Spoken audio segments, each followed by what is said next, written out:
Welcome back to the deep dive. Okay, so today we're jumping straight into the source material on Sevinity.com. Right. They pitch themselves as this wellness brand focused on health, purpose, the whole package. But the analysis we've got digs deeper, questioning if the business side actually, matches up with that wellness image. Exactly. So our mission here is quick and focused.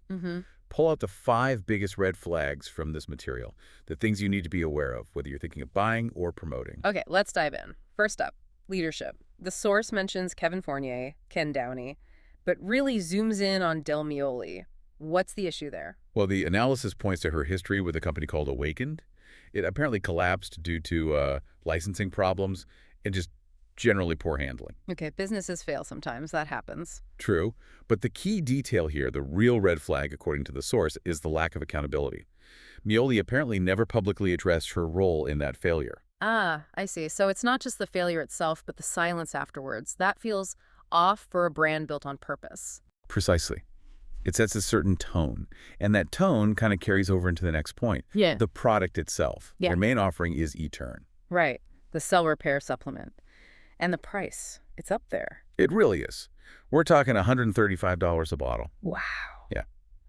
And the analysis suggests that for that price, the formula isn't particularly unique. There's no strong scientific evidence presented, according to the source, that justifies that high cost compared to other supplements. So it's marketed as premium, but the ingredients might not be anything special. That seems to be the argument in the source material, yeah. Like paying for the label, maybe, more than the unique contents. Okay, so questionable leadership accountability and an expensive, potentially underwhelming product.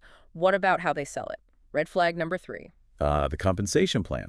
Yeah. Now, this is where the analysis flags it as having characteristics often seen in MLM's multi-level marketing structures. How so? Well, even though there's a cap on how much personal volume, that's PV, counts towards your rank, set at 150 PV. Yeah. The overall structure, especially for newer people, still seems to heavily incentivize buying product yourself and recruiting others over actual retail sales to outside customers. Right. So the money is potentially flowing more from the promoters buying the product than from genuine end users. That's the classic concern highlighted here. It leans more towards internal consumption and recruitment funding the payouts rather than robust external customer demand, a potential red flag for sustainability. Got it.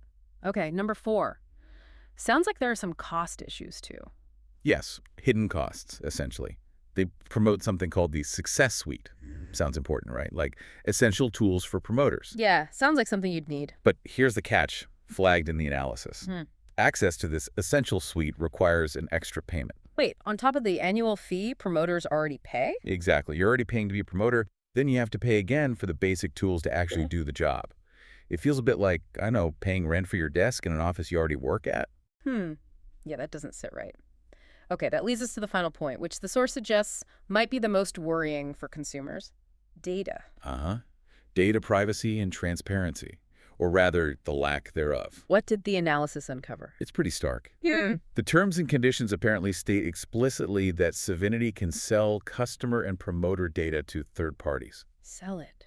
For what? For marketing purposes, it seems, which, feels quite contradictory for a company pushing wellness and trust. Definitely. Is there any way around that? Well, this is the kicker, according to the source.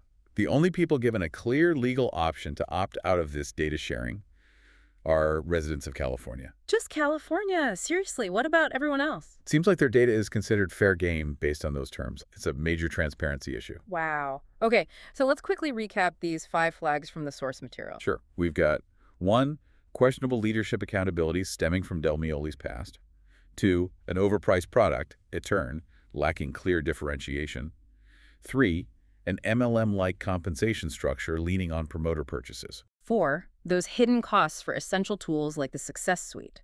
And 5, the really concerning data practices selling user info with very limited opt-out.